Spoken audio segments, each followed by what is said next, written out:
Olá, tudo bem? Tudo tranquilo? Tudo na paz com você?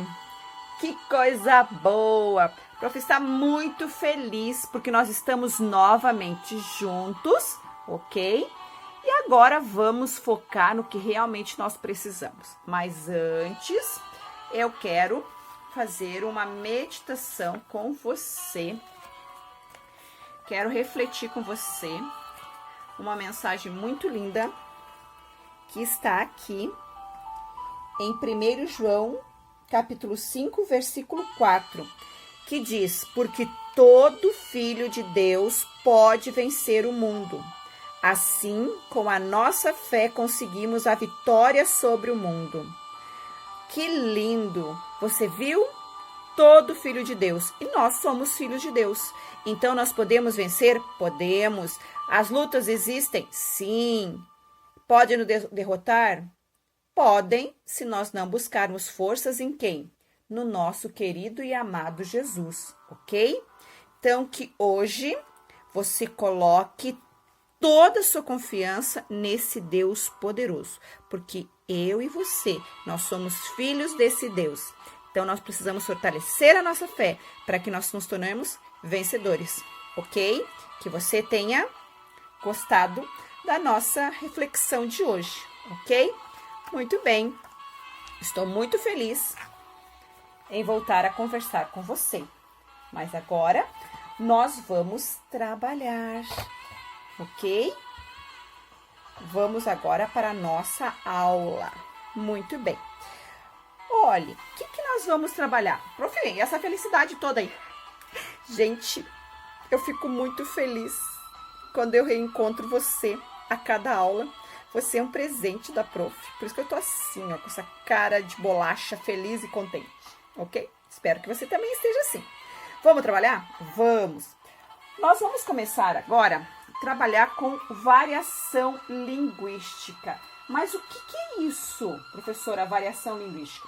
Você já percebeu que a língua, ela não é usada do mesmo modo, pelo mesmo ou diferentes falantes nos vários contextos que nós empregamos ela? Uma língua, qualquer que seja, ela é constituída não pela uniformidade do uso, mas pela sua diversidade. E o que isso significa, professora? Que determinado grupo social ou região geográfica pode ter o quê? Formas diferentes para comunicar a mesma coisa. E formas ainda peculiares de empregar essa língua de diferentes contextos. E como é que nós chamamos isso? Variedades linguísticas. Muito bem. Já que nós estamos agora começando este novo conteúdo, nós precisamos entender o que é isso. E aí, eu vou dar um exemplo para você. Olha aqui esse exemplo. Aqui diz o seguinte: leia a piada abaixo que circulou por uma rede social. O caipira ganhou um smartphone branco no sorteio feito por uma loja. Quando perguntaram sobre o que faria com o prêmio, respondeu: o fone vou ficar para mim. O smart branco eu vou dar para minha irmã passar nas unhas da boneca dela. Olha só, o que você vê, o que você percebe aqui nessa piadinha, né? Você percebe que este elemento aqui, esse indivíduo, ele mora na zona rural, ok? Então, a linguagem que ele fala, vamos dizer, caipirês, ok? Mas, prof, e se a gente quisesse organizar essa fala dele? Bom, ele fala, e o smart, que ele está se referindo a quê? Ao esmalte de passar na unha. Branco, eu vou dar pra, olhem, juntou ali o para, né?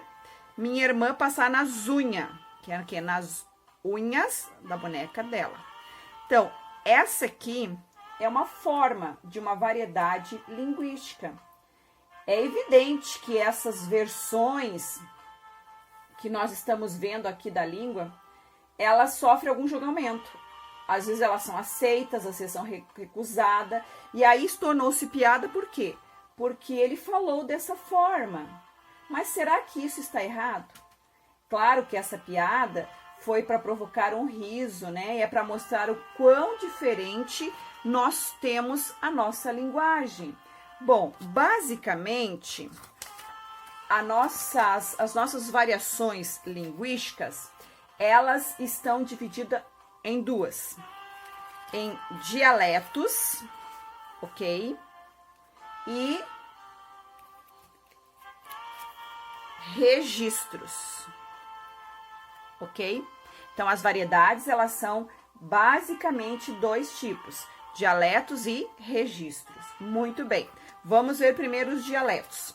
Eu posso ter um dialeto territorial, ok? Aí vamos ao exemplo disso. Além de ser territorial, também eu posso chamar de geográfica ou regional, certo? E diz respeito às variações que a língua sofre de região para região em territórios diferentes, como é o caso das variedades do português falado no Brasil, na Europa e na África, ou dentro mesmo do nosso país. Quem mora em áreas urbanas emprega, por exemplo, uma forma diferente de quem vive nas áreas rurais, ok? Agora, observe esse cartaz aqui, que foi vinculado pelo Núcleo de Mídias da Prefeitura de Maceió. Olha só, sou de Maceió hoje, aqui brigar é arrancar, tudo que é ruim é fuleiro, quem é chato é cabuloso, quem é brincalhão é resenheiro, pernilongo é muriçoca, bola de gude é chimbra, para dar a volta tem que arrodear, apanhar dos pais é levar uma pisa, balão não estoura, ele poca, ter medo é torrar um aço. Você observou as diferenças lexicais entre os pares de palavras? Brigar é arencar, ruim é fuleiro, chato é cabuloso, brincalhão é resenheiro, pernilongo é muriçoca, bola de gude é chimbra, e dar a volta é arrodear, apanhar dos pais, levar uma pisa, estourar é pocar, ter medo é torrar um aço. Você notou as diferenças mencionadas aqui nesse cartaz? Mas elas não são exclusivas da cidade de Maceió, como fuleiro, muriçoca, são também palavras usadas em outras regiões, mas aqui eu tenho que um dialeto territorial, ok? Muito bem, você percebeu que o conteúdo é bem tranquilo, você acabou de trabalhar agora fez a sua atividade avaliativa e você revisou coerência e coesão. Nós continuamos trabalhando na sequência do texto argumentativo. Então, eu preciso entender variedades linguísticas, porque existem determinadas variedades que eu não posso usar no texto dissertativo argumentativo. Então, o nosso conteúdo continua, ok? Além do dialeto territorial, vamos ver o outro, que é o dialeto social, ok? O que é esse social, professora? É aquela variação de dialeto que ocorre entre os grupos diferentes e também classes sociais diferentes. Por exemplo, nós temos a variação culta e a popular. A primeira, ela ocorre na fala de pessoas que têm mais escolarização, porque elas compreendem melhor o prestígio da norma culta ou da norma padrão e procuram, então, monitorar a fala, procuram se autocorrigir. Daí decorre a tendência a uma uniformidade. Já a popular diz respeito às variedades populares, que são menos uniformes, que estão em geral presentes na fala de pessoas de menor grau de escolaridade, ou que não sentem a necessidade de monitorar essa fala. Você pode dar um exemplo disso, professora? Com certeza, eu gosto quando você pede exemplos. Olha o nosso exemplo aqui. Temos uma tirinha aqui, o Chachado, do Antônio Cedras. Olha as duas aqui conversando. E então, Marinês, se tu pudesse escolher, que bichinho tu serias? Um passarinho, Marieta, pra voar e semear o verde das árvores por toda parte. Olha os dois aqui conversando. E eu, Marieta, queria ser um tourão bem forte para derrubar tudo que era peão nos rodeios. E tu, Arthurzinho, não tens vontade de ser nenhum bicho? O leão do imposto de renda. Você viu os contrastes das falas de Marieta, que é a personagem da turma do Chachado, que mais gosta de ler e estudar, com a fala do Zé Pequeno, o personagem da turma que vive arranjando razões para não ir à escola? Você percebeu aqui? Então, quando você tem a conversa entre a Marieta e o Zé Pequeno, repare que na fala da Marieta há uma preocupação com a obediência às regras da norma culta. Então ela pergunta, né? Então, Marinês, se tu pudesses escolher, que bichinho tu serias? Percebeu? Que aqui é a norma culta. E olha o que diz lá o amiguinho dela, né? O Zé Pequeno. E eu, Marieta, queria ser um torão bem forte para derrubar tudo que era peão nos rodeios. Usou a linguagem regional, ok? A fala da Marieta exemplifica, então, uma das variedades que obedece à norma culta. E o Zé Pequeno, as variedades populares.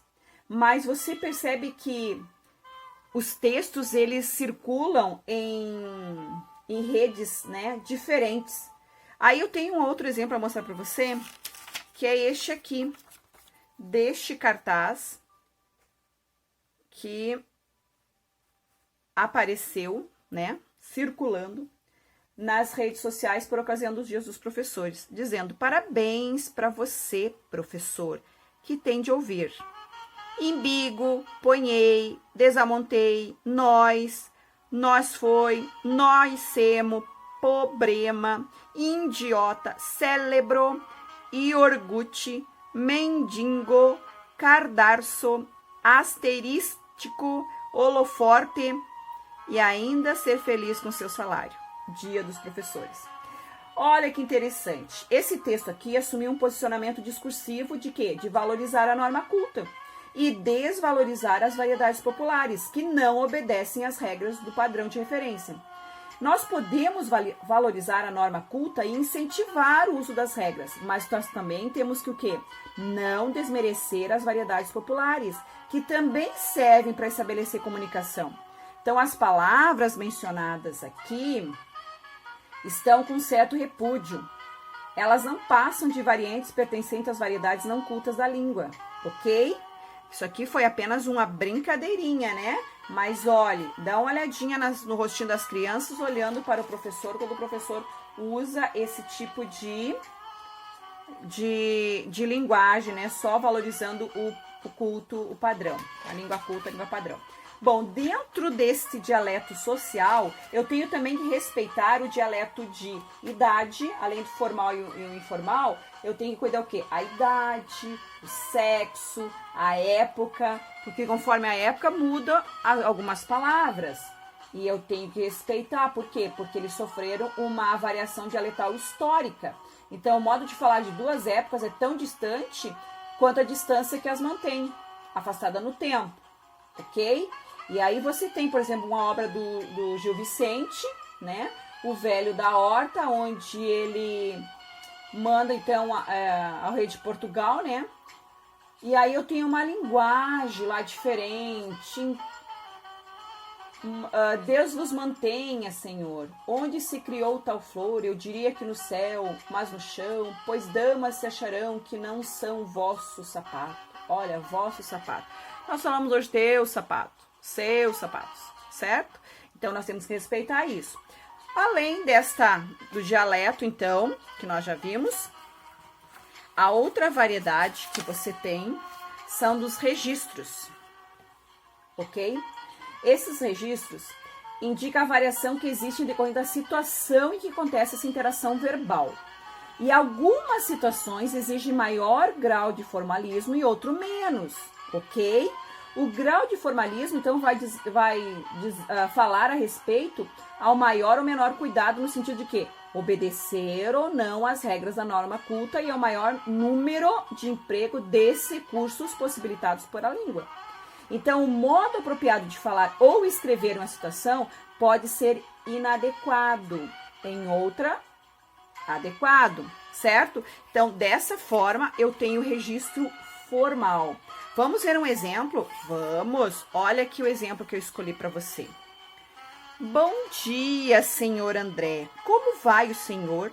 Vou bem, obrigado. E a senhora? Melhor do que mereço. O senhor é bom. Sente-se, por gentileza, obrigada.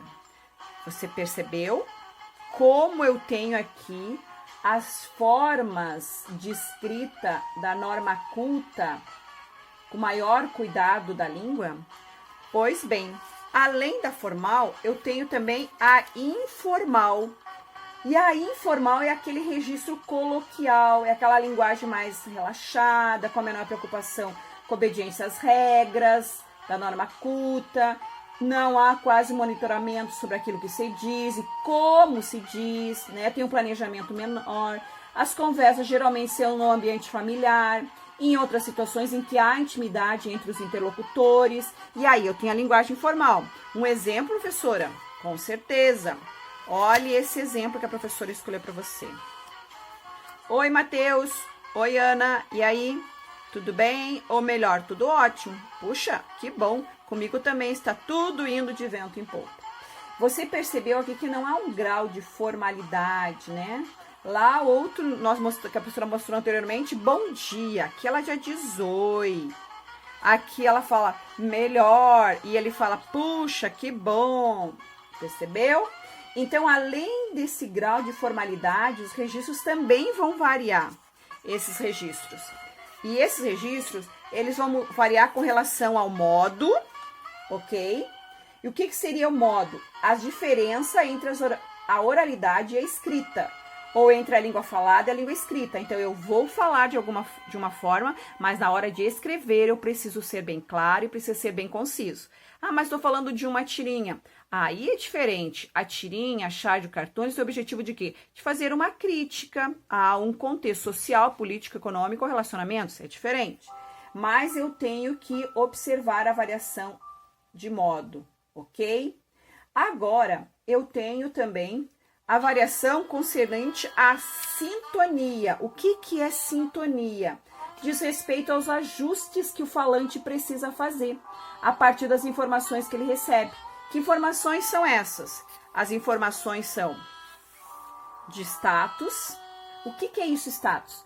Bom, se você vai falar com um garçom, por exemplo, num restaurante, é diferente de você falar com o dono desse restaurante. Quando você se dirige ao ministro da Educação, a um professor, você vai empregar uma forma diferente daquela que você emprega quando você está conversando com seu amigo, com a sua família, ok? E a outra, então, a outra informação é contra a tecnicidade. Então, essa sintonia tem que respeitar isso também. O que é a tecnicidade, professora? Boa pergunta. Essa variação está relacionada ao quê? As razões dos conhecimentos que nós supomos que o interlocutor tenha. Então, por exemplo, profissionais de informática vão conversar entre si termos que outra pessoa, um leigo, que não entende tecnologia, não vai dominar. O mesmo ocorre com a linguagem de profissionais de saúde. Outro exemplo, revistas especializadas em artes, em robótica ou psicologia. Não são destinadas a um público geral, ok? Elas são em sintonia com as áreas do conhecimento. Isso é tecnicidade. E a outra, então, seria contra a norma. O que é quanto à norma? É quando a variação ela leva mais em conta o que o interlocutor considera bom em termos de linguagem, fazendo escolhas que são apropriadas e adequadas a um registro mais ou menos formal, mais ou menos culto. Um exemplo disso, prof. Boa! Se o falante sabe que o pai da nova namorada ele é professor universitário ou médico, como ele vai agir? Ele vai procurar, numa conversa informal, empregar palavras e expressões que causem boa impressão, ok? E entre esses três registros aqui, há um chamado de contínuo, de possibilidade, correlações e superposições de variantes. Então, eu vou adaptar. O que significa isso? Significa que eu vou adaptar a língua aos diversos contextos em que eu estou usando essa linguagem, ok? Bom, então significa, professora, que existe, então, uma forma de falar certo e uma forma de falar errado? Será que existe isso mesmo? Uma forma de falar certo e uma forma de falar errado? O que você acha? Pensou um pouquinho aí, depois de tudo nós conversamos? Então vamos lá. Entre as variantes da língua, existe uma que tem maior prestígio social, que é a formal, ok? A linguagem culta. Ou conhecida como norma culta padrão. Essa é o ideal da língua que você vai usar dependendo do seu contexto. Estás fazendo um texto dissertativo argumentativo, você vai fazer o quê? Usar a língua formal, ok? Muito bem, eu vi que você está percebendo, está entendendo tudo. Mas o que nós vamos dizer então? Que não existe um falar certo, um falar errado. Existe o que? Termos adequados e termos inadequados. Que vai depender do quê? Do uso. Então, tanto da língua formal como da informal, eu tenho que respeitar os fatores que concorrem para esse uso adequado da língua. Quais são esses fatores, prof? O momento, se ele é sério, se ele é informal, se ele é cerimonioso. O espaço, na residência, na igreja, na escola, numa quadra de esporte, no tribunal. Também temos que observar os interlocutores que estão envolvidos. Eles são escolarizados, chefes, são subordinados, são políticos, são eleitores, são lavradores, é o juiz, é o réu, afinal, quem são os interlocutores? E o suporte, que é o canal. E o que seria esse canal? O livro, o jornal, online, impresso, um letreiro, uma revista, programas da televisão, a internet, um luminoso, um outdoor, enfim. E a intencionalidade desses produtores do texto. O que eles querem? Eles vão apelar ao consumo? Tem uma propaganda? Vão fazer uma campanha política para eleger alguém? Ou é um proselitismo? Ou é para pedir ajuda? Ou é um livro de autoajuda? Ou é uma mensagem para pedir uma ajuda? Afinal, esses são os fatores que eles concorrem para o uso adequado da língua, ok? Fiquei muito feliz, percebi que você está acompanhando, ok?